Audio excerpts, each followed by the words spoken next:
7 de la mañana, 24 minutos. Gracias por su sintonía. Se encuentra con nosotros Alexandra Córdoba, madre de David Romo, y su abogado Milton Castillo. Buenos días, gracias por estar aquí. Dice usted en un comunicado que ha hecho llegar a los medios de comunicación, concluye usted, ya vamos a analizar algunas de las afirmaciones contenidas en este comunicado, pero dice usted, finalmente, para concluir, la única verdad es que a mi hijo lo desaparecieron y continúa desaparecido. Nunca imaginé que los responsables de buscarlo y encontrarlo, asumimos que se refiere a la fiscalía, a las autoridades, quieran ahora desaparecerlo de mi vida de una manera tan infame. ¿Por qué afirma esto? Buenos días. Buenos días, muchas gracias por su invitación. Así es, David, justamente el día de hoy se cumplen 5 años y 2 meses de la desaparición, desde aquel 16 de mayo del 2013 en que a mi hijo lo desaparecieron. Hasta el día de hoy sigue desaparecido. Y con todo lo que la Fiscalía y la Policía ha hecho, es más, justamente el día de ayer en Visión 360, el coronel Arauz, director nacional de la DINASED, presenta su hipótesis en un programa de televisión. Cuando tiempo atrás yo lo fui a ver para que me dé algunas informaciones sobre el caso de mi hijo, y dijo que viéndome a los ojos él quería decirme la verdad de lo que sucedía, pero que lamentablemente no tenía nada, que todavía no encontraba nada referente a mi hijo, a lo que pasó con David. ¿Hace cuánto tiempo le dijo eso? Fue más o menos en junio y luego fue en diciembre, que no tenían nada, que el eslabón todavía les faltaba encontrarlo. Pero es muy extraño que de la noche a la mañana lo encuentran, pero lo encuentran y ahora tratan de volcar toda la falta, la inoperancia de un Estado en encontrar a David, en darme esa respuesta. Tratan de volcar en la víctima con sus estereotipos, colocando sobre David la carga de las actitudes desacertadas que mi hijo tenía. Lo involucran incluso en el consumo de drogas, y no solo en el consumo, sino en el expendio de drogas, para decir que por eso lo desaparecieron. Es justamente por eso que yo hago ese comunicado, porque ahora quieren desaparecerlo a mi hijo de mi vida también, diciendo que lo incineraron con una hipótesis macabra donde no hay sustento ni científico, peor aún técnico. No hay evidencias que prueben. No hay evidencias. Pero hay testimonios. Hay un testimonio de una sola persona, de una persona drogadicta, la única persona que ha dado ese testimonio, que por cierto tiene muchas contradicciones, y solamente por el hecho de haber dado ese testimonio esa persona debería estar siendo procesada, más aún con todo lo que manifiesta ahí. Pero eso es lo que Fiscalía y Policía ha querido mantener como sustento de esta hipótesis, que lastimosamente no tiene hasta ahora algo sólido para demostrar lo que supuestamente la Policía y la Fiscalía manifiesta que le pasó a mi hijo. ¿Cómo evalúan ustedes el tema del señor Mauro Ceballos, que acaba de ser aprehendido y está señalado, indicado como uno de los responsables principales implicados en este caso? De hecho, era de los más buscados, en la lista de los más buscados de nuestro país. Milton Castillo, buen día. Gracias, buenos días. Poco o nada puede aportar a la futura audiencia de juzgamiento este señor alias del teniente Mauro Ceballos, porque él, así como los demás acusados del supuesto delito de asesinato, fueron involucrados al proceso por un solo testigo, una persona adicta que estaba dentro de la clínica supuestamente, se llama Juan Francisco Espinosa, que ahora está suelto, que tememos por su vida, no sabemos dónde está, y que fue el Pero las autoridades saben dónde está. Suponemos que lo saben. Porque si es testigo protegido, cabe... Y es curiosamente, fue testigo protegido, que vio todo, pero que fue considerado inocente. Cuando le atraparon en su momento, o rindió, mejor dicho, la versión Mauro Ceballos, él dijo que no sabía nada, no le conocieron a David. Y es que, objetivamente hablando, la presencia, la existencia de la supuesta clínica de rehabilitación donde habría terminado David es un argumento que viene 1 año y medio después aproximadamente de la desaparición de David. No hay que olvidar que... ¿Pero qué tiene eso de extraño? De alguna manera, la verdad... Esperemos que sea la verdad, pero la verdad se construye paulatinamente en una investigación policial. ¿Qué importa que 1 año antes o 1 año y medio antes aquello no haya aparecido? No, es que no hay que olvidar que un delito tiene un antes, un durante y un después. Siempre hay un móvil. Usted puede tener ciertos hechos, pero esos hechos tienen un justificativo que en el tiempo, en el camino del delito, tiene que irse justificando. Así como, por ejemplo, en el caso del general Gabela, hubo un móvil que, de acuerdo a cierta teoría, fue un delito común, pero después se vio, gracias a un perito, que había otro móvil y que la muerte de él obedecía a otros casos. En el caso de David, supuestamente encontraron su teléfono celular en manos de unos señores que estaban en el bus. Ese teléfono celular nosotros no sabemos si efectivamente es el de David, y las personas del bus no están procesadas.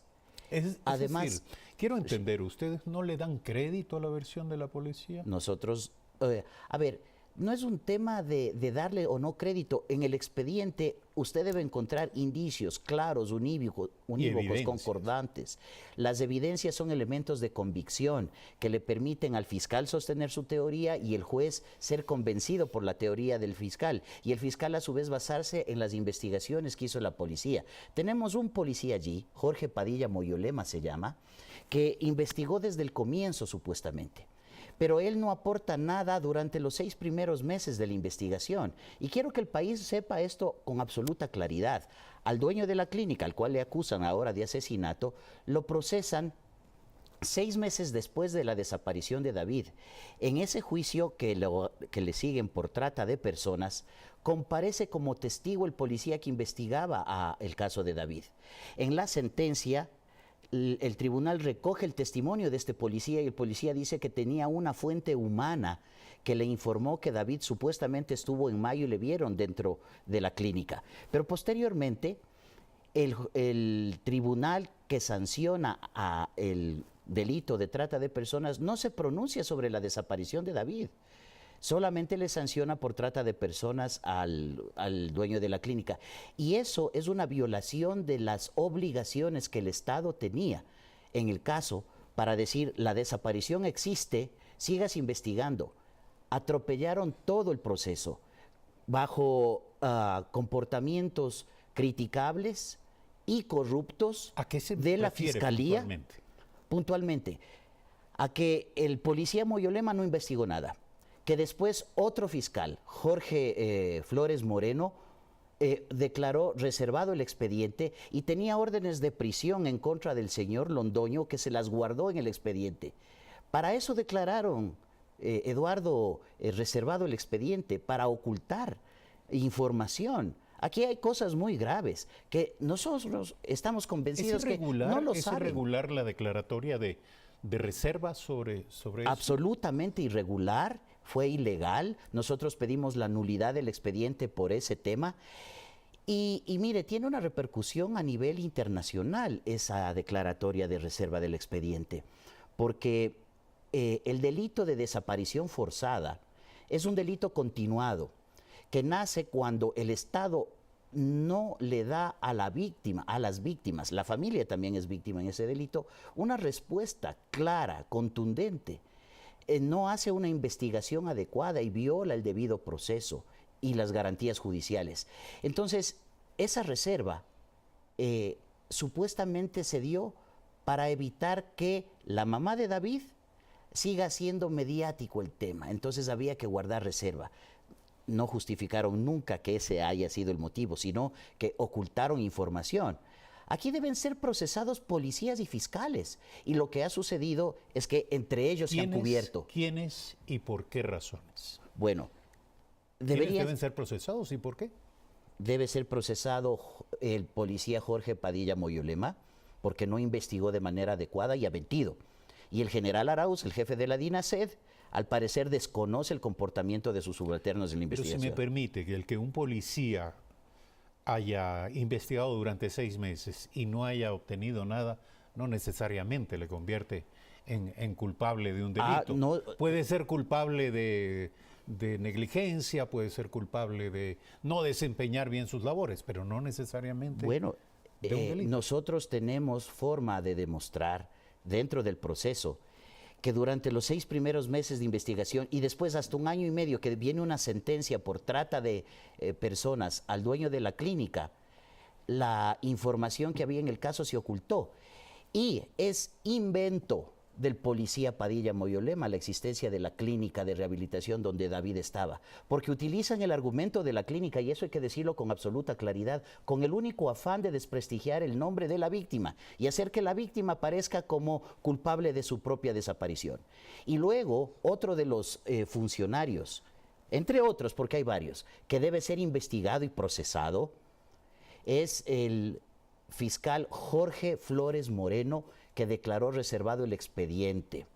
Y luego otros que deben ser procesados son 3 jueces del Tribunal Penal, el doctor Coello, el doctor Samaniego y el doctor Marcelo Narváez, que conocieron del delito de trata de personas, donde le dijeron, este policía Moyolema, Padilla Moyolema, que tenía una fuente humana que le dijo sobre la desaparición de David, y no ordenaron la investigación de la desaparición.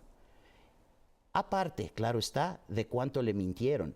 El exministro del Interior, José Serrano, le mintió a la familia de David Romo, les dijo que ya tenían casi resuelto el rompecabezas del caso, y resulta que nada de eso ha sido verdad. Entonces hay demasiado ocultamiento y negligencia. Bueno, ustedes consideran evidentemente como inválida las hipótesis o las tesis, en realidad, de la policía. A estas alturas parece que la policía sostiene una serie de versiones respecto de cuáles habrían sido las circunstancias, las motivaciones, las razones detrás de la desaparición y de qué forma se habría dado aquello, lo que usted señalaba, una historia macabra. Sin embargo, en este momento ya está aquí Mauro Ceballos, que es esta persona que ha sido capturada en Cali. Y ustedes han señalado a través de un comunicado que caben 3 posibilidades, 3 escenarios. El uno es que el mencionado Mauro Ceballos pueda ejercer su derecho al silencio, es decir, se niegue a declarar. Un segundo tiene que ver con que el mencionado Mauro Ceballos puede declarar diciendo algo muy distinto a la hipótesis de la Fiscalía y de la Policía. Y el tercer escenario es que el mencionado Mauro Ceballos corrobore lo dicho por el testigo protegido de la Fiscalía y de la Policía. Si caben estas 3 posibilidades, ¿qué clase de garantías demandan ustedes para que una de ellas sea finalmente, cualquiera que se produzca, sea finalmente conocida por las víctimas, por la familia de David Romo y por la opinión pública? Es importante mencionar que la ubicación del señor Mauro Ceballos ya fue dada a la policía en septiembre del año anterior por la señora Alexandra Córdoba. Sí nos llama la atención. En Ecuador. No, la ubicación en Colombia. En Colombia. Sí, no hemos sabido qué proceso investigativo se llevó a cabo para capturarlo y desde cuándo lo hicieron y la metodología para el tema. Pero ¿por qué les genera dudas si finalmente fue capturado? Porque estaba dentro de los más buscados desde hace mucho tiempo atrás. Y para que también se tenga información, hay alguien que lo delató o la policía lo sabía. Dos opciones, no hay ninguna otra. Bueno, y se cobra recompensa por eso. Lo sabía porque usted se los informó. Pero yo lo informé el año pasado, más o menos hace unos 8 meses atrás. ¿Por qué desde ahí no lo ubicaron y lo trajeron acá? Hubiera sido todo más transparente si esta persona venía a rendir su versión delante de las partes, delante nuestro, pero no que se lo lleven a Cali, que le tomen ahí su versión. Nosotros, ¿cómo sabemos si no negociaron antes?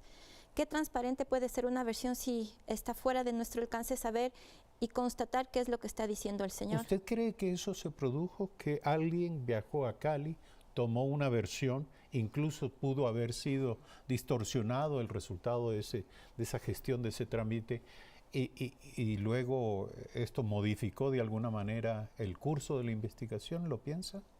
Sí, porque he visto tantas cosas irregulares dentro de 5 años y 2 meses que llevo en el caso de la desaparición de mi hijo.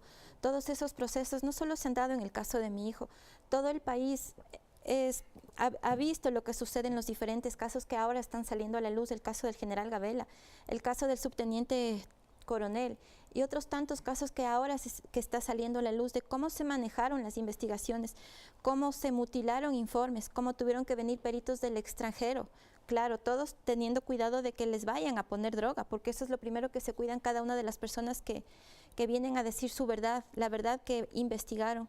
Es lamentable que dentro del proceso de mi hijo también haya esas dudas en cuanto a la investigación, justamente por toda esa falta de transparencia que ha habido, no solo de las autoridades, sino de las personas que estuvieron a cargo de la investigación, como son fiscales y agentes investigadores. Permítame, pero aquí hay algo que hay que entender. Es decir, el señor Mauro Ceballos, que ha sido detenido en Cali, debe ser deportado. El trámite de deportación toma varios meses. Esto es una explicación para esta dilación que ustedes señalan como un elemento sospechoso e inquietante para justificar esta suspicacia respecto del contenido de esta detención, la forma, el procedimiento. Y adicionalmente la declaración va a ser transmitida en videoconferencia, su deposición en Colombia. Entonces, si realmente hubo algún intento por ocultar o distorsionar el contenido de esas declaraciones, ¿para qué hacerlo de manera transparente a estas alturas?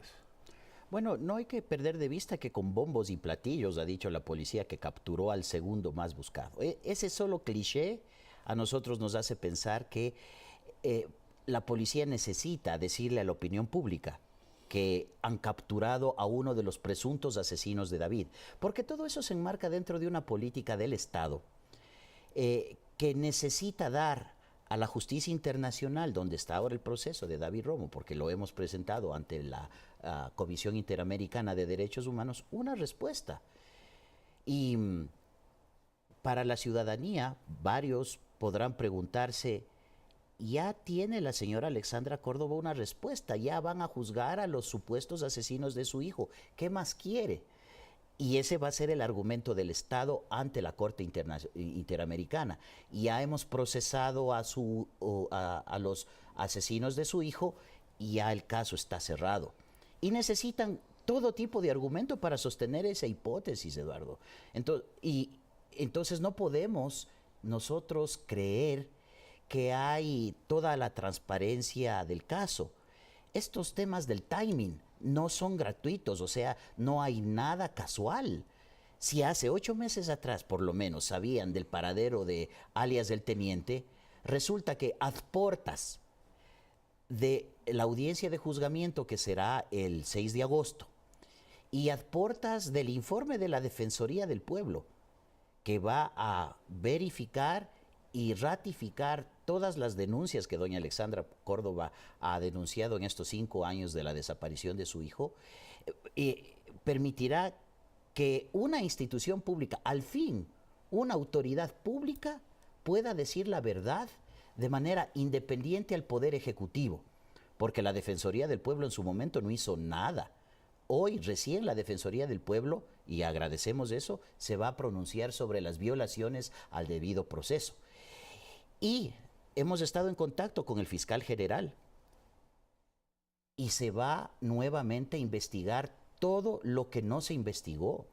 No se investigó. Esa es una oferta, el digamos, entorno, exactamente. Un compromiso del fiscal general. Sí, y gracias al señor fiscal vamos a investigar sobre el entorno de David, todos aquellos que conocían a David, quienes estuvieron con él antes de su desaparición. ¿Por qué es importante esto? Porque allí hay información que no se la ha evaluado. ¿Cuál? ¿Qué información? Las amistades de David, en qué momento, dónde estaba cuando recibió la llamada telefónica de su mamá a las 10:22 de la noche. No existe pericia alguna en el expediente, Eduardo, que permita saber dónde estaba ubicado el teléfono celular de David, dónde estaba él cuando recibió la llamada. Inicialmente la policía negó y le dijo a la mamá que mentía cuando ella sostenía que le hizo una llamada a las 10:22. Tuvo ella, por sus propios medios, que ir a la empresa de telefonía a sacar el listado de llamadas y decirles, miren, al teléfono de mi hijo, yo le llamé a esta hora y aquí está en mi registro telefónico. Eso la policía no ha hecho. Hay un montón de detalles que nos permitirían saber en realidad qué sucedió entre la universidad y la casa. Por fortuna, como ustedes señalan, por fortuna el fiscal se ha comprometido a volver a ejecutar una serie de pericias y una serie de procedimientos para llegar a la verdad sobre esto. Entre tanto, usted sostiene que su hijo continúa desaparecido. Este ofrecimiento del señor fiscal general no es porque él quiera hacerlo. Esto es porque el juez, el doctor Telmo Molina, lo ordenó, lo dispuso así en la resolución de la audiencia que fue el 14 de mayo del 2018. Tienen supuestamente una hipótesis, como dice Fiscalía y Policía, pero sin embargo el juez no halla todavía el móvil ni el por qué desaparecieron y peor aún el por qué asesinaron a mi hijo. No se ha podido establecer ni siquiera el día y la hora en que supuestamente asesinaron a mi hijo. Y es por eso que el señor juez Telmo Molina envía a Fiscalía General para que se investigue qué hay detrás de la desaparición de mi hijo, el antes, el durante y el después de la desaparición y del presunto asesinato de David. Pero también mi pregunta sería, ¿y si David no está asesinado y de pronto aparece vivo? ¿Cómo quedaría la Fiscalía? ¿Cómo quedaría la policía? Porque dentro de estos 5 años de investigaciones, una serie de documentos en la Fiscalía que cada vez que leemos un documento nos hace ver que simplemente nuestro país, el Estado, no está preparado para la investigación, para la búsqueda y peor aún para la localización de las personas desaparecidas. El Estado ecuatoriano, sus autoridades, los funcionarios públicos tendrán que responder no solamente por el caso de la desaparición de mi hijo, que hasta el día de hoy sigue desaparecido porque el 16 de mayo lo desaparecieron, sino también por los miles de personas que aún continúan desaparecidas en nuestro país. 7 de la mañana, 45 minutos. Gracias por aceptar esta invitación a Alexandra Córdoba, madre de David Romo y Milton Castillo, su abogado, esta mañana aquí en Primera Impresión. Brevísimo corte. Cuando regresemos, estaremos dialogando con Diego Guzmán, presidente del directorio de Seguro Sucre.